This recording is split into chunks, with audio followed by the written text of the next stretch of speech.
नमस्ते भाई। आज के इस वीडियो में हम ओशियन करंट के बारे में पढ़ेंगे और पूरी तरह से नस्ते नाबूद कर देंगे। और इसी एक वीडियो में ओशियन करंट यानी कि समुद्री जलधारा, चाहे वो गर्म हो या ठंडी जलधारा हो, सभी जलधारा को नस्ते नाबूद करके इसी वीडियो में आपको याद नहीं करवाया तो इस वीडियो में तुम नीचे कमेंट करना कि हमें याद नहीं हुआ। ठीक है, तो वीडियो को अंत तक जरूर देखना, तभी याद हो पाएगा।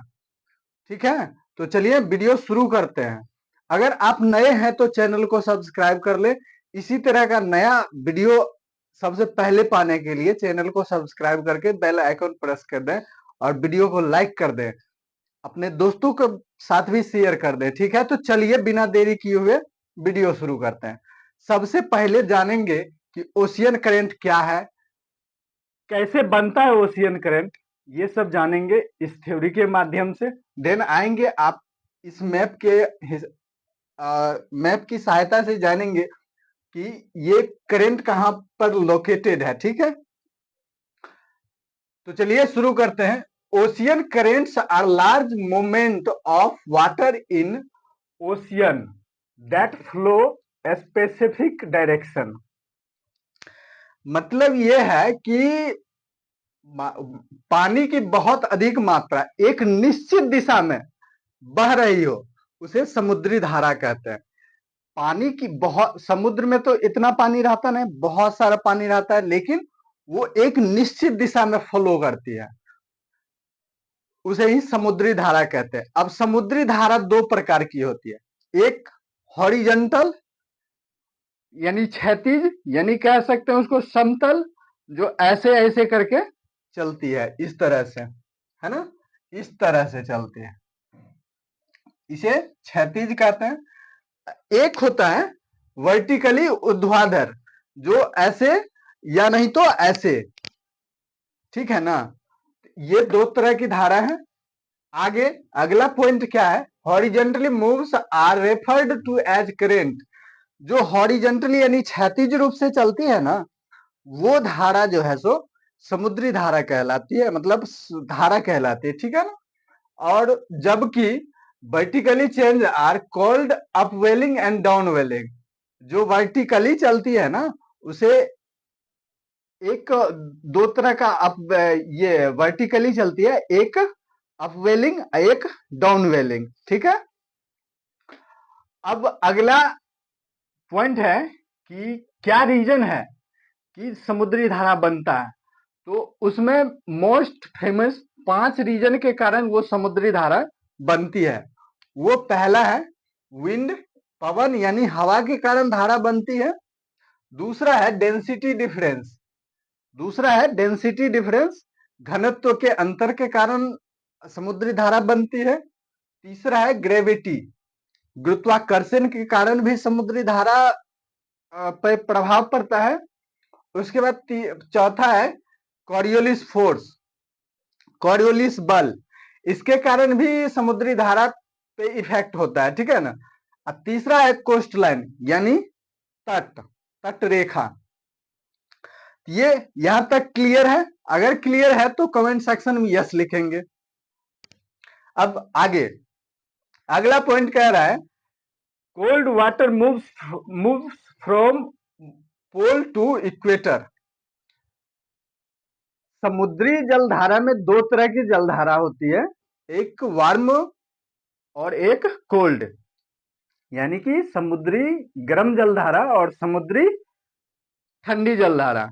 दो तरह की उसमें ठंडी जलधारा क्या कहती है, ठंडी जलधारा जब भी चलती है तो पोल्स से इक्वेटर की तरफ चलते हैं, पोल्स से इक्वेटर की तरफ चलती है।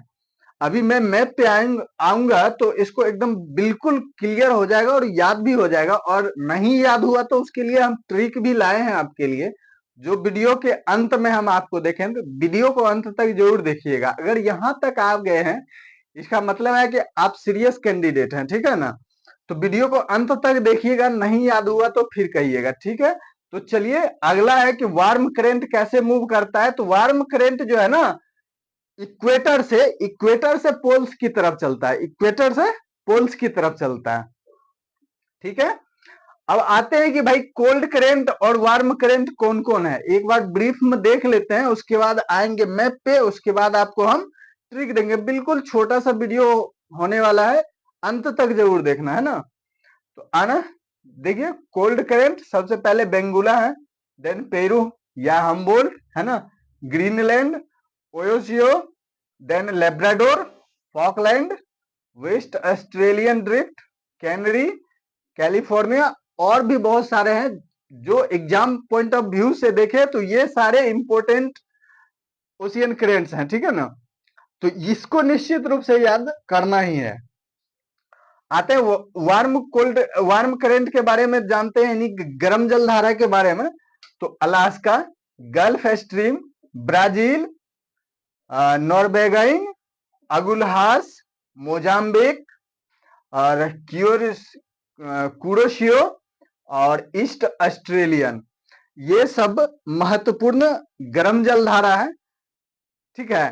धारा तो बहुत सारे हैं, लेकिन आपके एग्जाम में क्या पूछा रहा है, मेन ये आपको देखना है, ना कि बहुत सारे ये लेना है, ठीक है ना।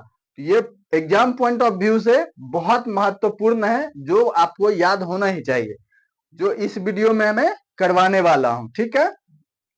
अब इतना खत्म हो गया, अब आते हैं मैप पे, और ये जानते हैं कि विषुवत रेखा पे जो है सो विषुवत रेखा से पोल्स की तरफ और पोल्स से विषुवत रेखा की तरफ कैसे मूव करती है, ठीक है। तो सबसे पहले देख लेते हैं विषुवत रेखा। तो मान के चलो कि विषुवत रेखा ये हो गया हमारा, ठीक है। देखो भाई, ये परफेक्ट मैप नहीं है, पहले मैं बता दे रहा हूं, क्योंकि हाथ से बनाया हूं, इसमें ऊपर नीचे कुछ हो सकता है, तो इसको आप अपने दिल पे मत लीजिएगा। मेरा डिजिटल बोर्ड है नहीं जो मैं कोई इमेज डाउनलोड करूं और यहाँ पे पेस्ट कर दूं, है ना। मैं अपने हाथ से बनाया हूं, इसमें कुछ ऊपर नीचे हो तो माफ करना, और हम समझाने की कोशिश कर रहे हैं। बाकी अब आते हैं कर्क रेखा की बात कर रहे हैं। तो कर्क रेखा अप्रोक्स यहाँ पे आता है, जो भारत से कटते हुए जाता है, ठीक है ना। अब देखो इस जगह कर्क रेखा मान लेते हैं भाई, इस तरह से कर्क रेखा होगा नहीं, फिर भी मान लेते हैं समझने के लिए। देन ये मकर रेखा। देखो भाई, कर्क रेखा इसलिए इस तरह से नहीं होगा क्योंकि ये कर्क रेखा जो है ना, ये साउथ कंटिनेंट से भी जाता है। तो यहाँ पे हम टच कर दे रहे हैं। बाकी ये तीनों कर्क रेखा, मकर रेखा और विषुवत रेखा तीनों एक तल पे आ गया है। ये 23.5 डिग्री नॉर्थ है, ये 0 डिग्री है, और ये 23.5 डिग्री साउथ है, ठीक है। अब देखो, ठंडी जलधारा जो है ठंडी जलधारा जो है पोल्स से इक्वेटर की तरफ आ रही है। देखना जरा, ये ग्रीन कलर से है ना, वो सब ठंडी जलधारा है, जितना मैप पे देख रहे हो ये सब ठंडी जलधारा है। ये देखो लेब्राडोर है, क्या है, लेब्राडोर, और ये ग्रीनलैंड। ग्रीनलैंड एक आइलैंड है, इसी के नाम पे ये ठंडी जलधारा है, ठीक है। ग्रीनलैंड आइसलैंड है, इसी के नाम पे ठंडी जलधारा है। तो ग्रीनलैंड से आपको याद रह जाएगा ग्रीनलैंड कोल्ड करेंट। उसके बाद आ जाते हैं लेब्राडोर। अब यहाँ पे कैनरी है, सॉरी कोलंबिया है, कैलिफोर्निया है, सॉरी कैलिफोर्निया, कैलिफोर्निया इस जगह है ना, क्या कहते हैं, नॉर्थ अमेरिका में कैलिफोर्निया है। कैलिफोर्निया की जस्ट लेफ्ट साइड आपको कैलिफोर्निया कोल्ड करेंट है। तो यहां से ये याद रहेगा, जस्ट उसके दाहिने में आप देखिएगा तो लेब्राडोर। इस तरह से याद, इमेज के थ्रू आप याद कर लेते हैं तो लंबा समय तक याद रहेगा। इसीलिए हम यहाँ पे एफर्ट लगा रहे हैं, तो आप बिल्कुल स्किप करके भागिएगा नहीं, यहाँ निश्चित रूप से देखिएगा। मेन आपको ठंडी जलधारा याद करवाना पर्पस है, ठीक है ना। यहाँ पे आप यहाँ से कनेक्ट करके ये तीनों जलधारा को याद कर सकते हैं इमेज के थ्रू। आप इमेज अपने दिमाग में बनाएंगे तो निश्चित रूप से याद होगा। अब आते हैं साउथ कॉन्टिनेंट में।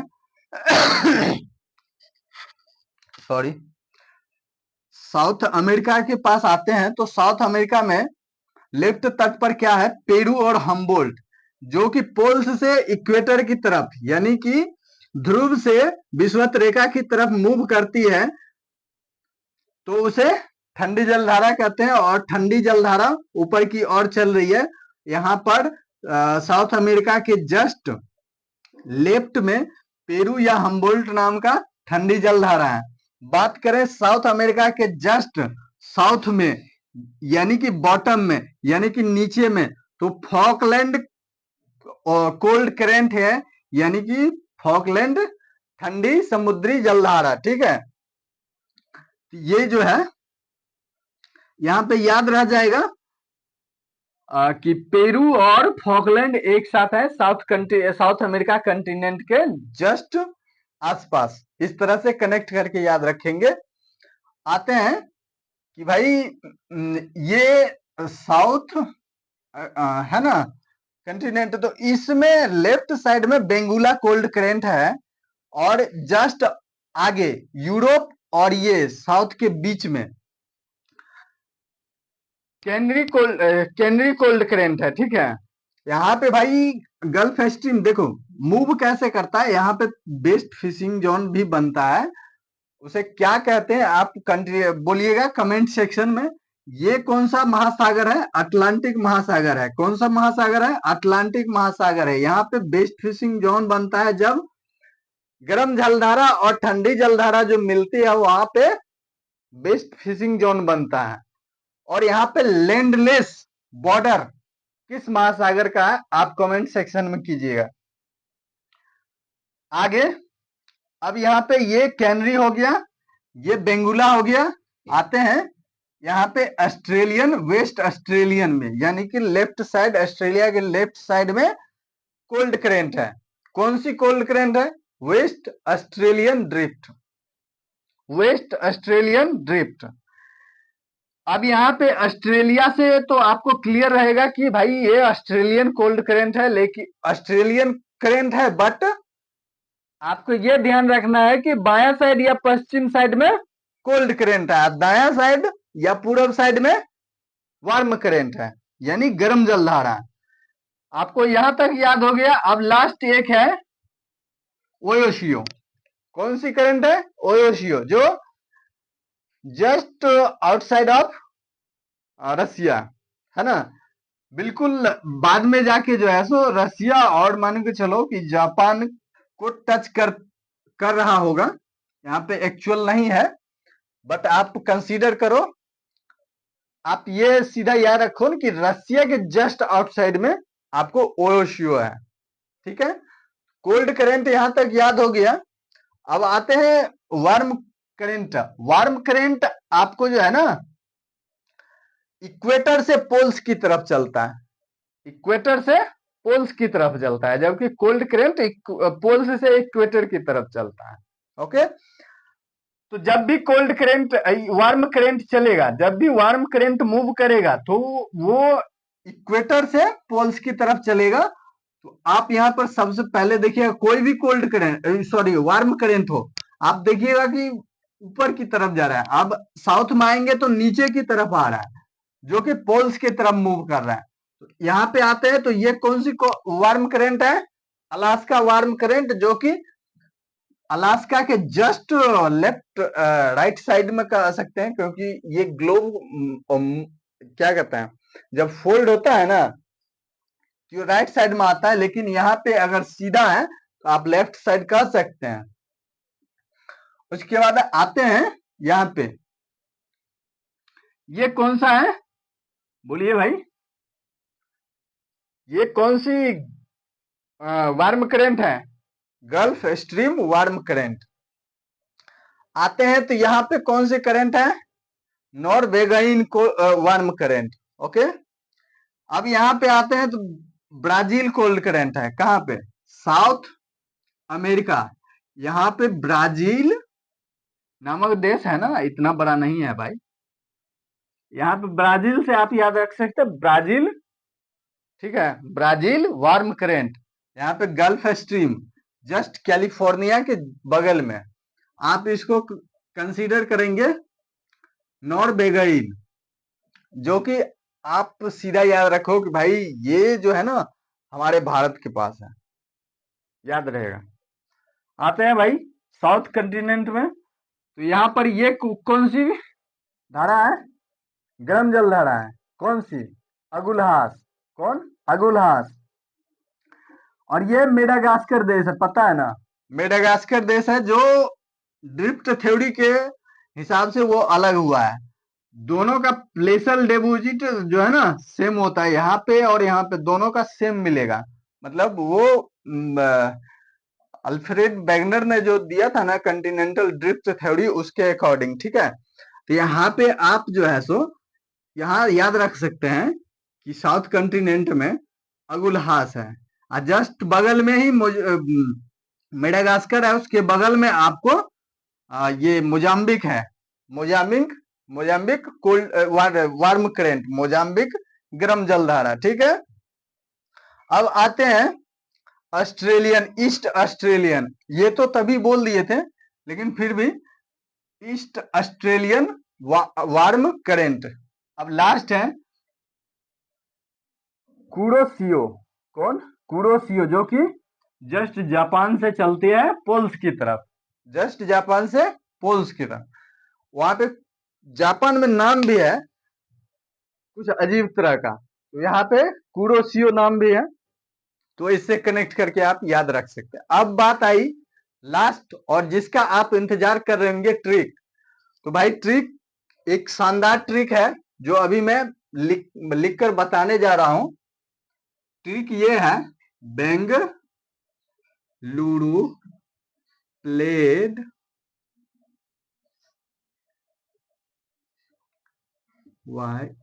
प्लेड गोल्फ,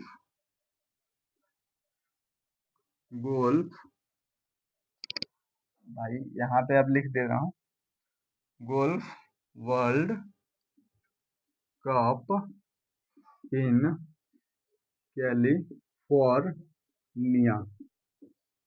ये तो आसान से याद रह जाएगा, Bengaluru played golf world cup in California.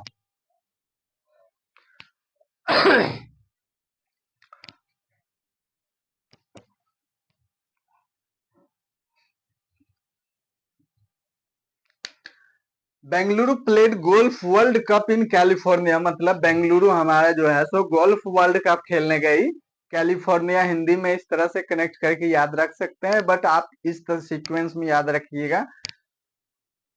तो बी से बेंगुला, कौन सा? बोलिएगा आप कमेंट सेक्शन में, बोलते जाइएगा। बी से बेंगुला, इसको 4 बार आपको करना है, याद हो जाएगा निश्चित रूप से, मैप की सहायता से हम बता ही दिए हैं।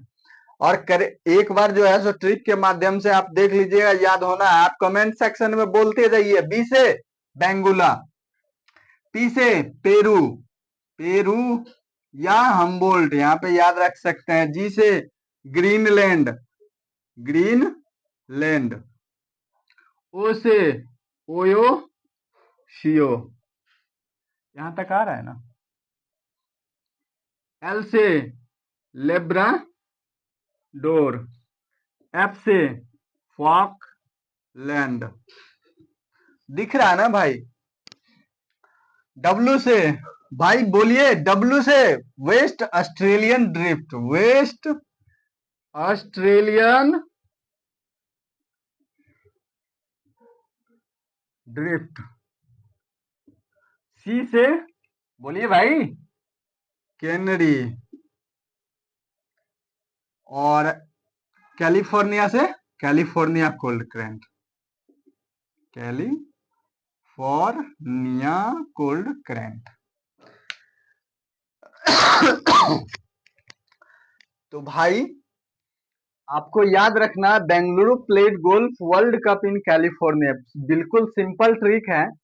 Bengaluru played golf world cup in California. B से बेंगुला, पी से पेरू या हम्बोल्ट, जी से ग्रीनलैंड, ओ से ओएसयू, एल से लेब्राडोर, एफ से फॉकलैंड, डब्ल्यू से वेस्ट ऑस्ट्रेलियन ड्रिफ्ट, और सी से कैनरी, और कैलिफोर्निया से कैलिफोर्निया कोल्ड करंट। अब एक बात बताओ भाई, अगर आपको ठंडी जलधारा यानी कि कोल्ड करंट याद हो गई तो आप ऑप्शन से एलिमिनेट नहीं कर सकते हो, बताना। बिल्कुल, अगर आपको कोल्ड करंट याद हो गया या फिर मान लो कि वार्म करंट ही याद हो गया तो आप ऑप्शन से एलिमिनेट कर सकते हो। इसीलिए हम एक जगह कोल्ड करंट पे मेहनत करके ट्रिक बनाए हैं, तो इसको आपको याद करना है और ये खुद व खुद याद हो जाएंगे। ओके, अगर आप सहमत हैं तो यस कमेंट करेंगे, और वीडियो पसंद आती है तो लाइक शेयर और चैनल को सब्सक्राइब जरूर कर देना है भाई। धन्यवाद, मिलते हैं एक नई वीडियो में और नई कॉन्सेप्ट के साथ। तो मिलते हैं, धन्यवाद, नमस्कार।